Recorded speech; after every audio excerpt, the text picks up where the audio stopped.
Now, Americans are traveling home following Labor Day, marking the unofficial end of summer and the summer travel season. And it's also been a busy summer for airlines like Etihad. It launched nonstop service between Abu Dhabi and Atlanta, its longest new route in 5 years.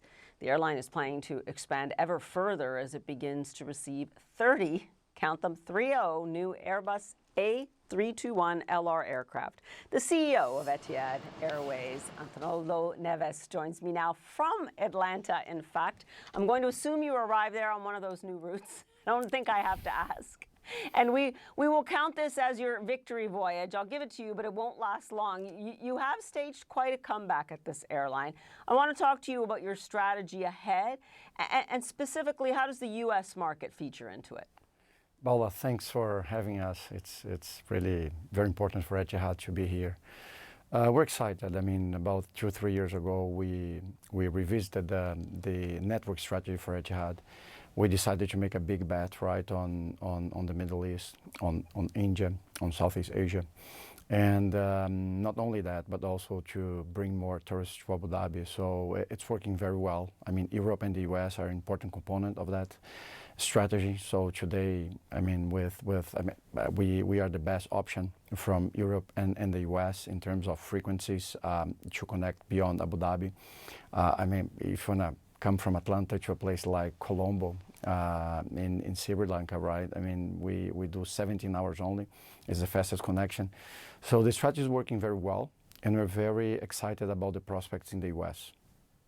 Now, your Gulf competitors are also doing well. Are you competing with them route for route, or what does your plan actually look like? Does the strategy going forward look a little different in terms of competing head-to-head with them, or you're doing something else?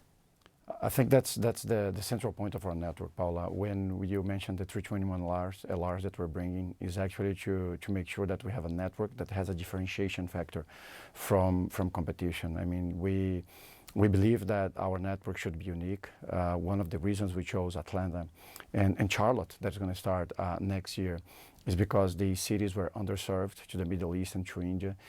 So we believe that the way to go is to create a network that is not overlapping with other airlines, so that we can provide our customers not only an amazing customer service, I mean, a very premium experience, but also provide something that others cannot provide. And along those lines, we have in Abu Dhabi the only we call CBP facility, but you can clear immigration, U.S. immigration and customs in Abu Dhabi, and that's an extraordinary lever that we are using to actually provide our customers seamless experience. Because arriving in the U.S., as I arrived yesterday in the domestic terminal, is a very different experience, right? You're very clear, you clear immigration in Abu Dhabi, you clear customs in Abu Dhabi, and if you connect it beyond the gateway in the U.S., your bag goes through. So we really need to have a different network and a strategy when it comes to airlines. That certainly offers convenience for passengers who can just pre-clear U.S. customs and immigration on the ground there in Abu Dhabi.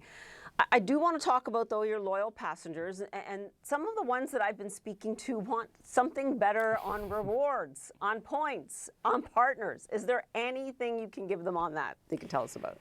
I mean, it's a big topic in the industry, right? I mean, all the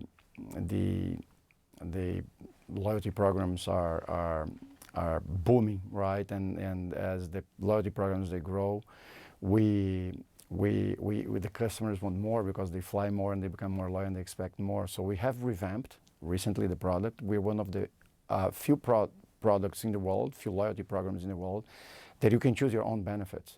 So if you're a loyal member in Etihad and you say, look, for me, bags are more important than lounges, as an example, right? Or I want bags, I want lounges, but that other benefit is not as important. I mean, you can tailor your own scheme. So we're one of the first airlines to do that, and that's been a major success for us. Okay, I was hoping for a little bit more in terms of more on the points, but we'll wait to hear more announcements from you in the next few months on that. Before I let you go, a bit of a cheeky question, but I'll ask it anyway. When you look at the success of Emirates, and you have just articulated, you know, the fact that you're not doing the same routes, you're not competing head-to-head necessarily with them, does it make more sense to actually, if not have a merger with them, but just kind of more of an alliance? Would that not really help passengers in the region?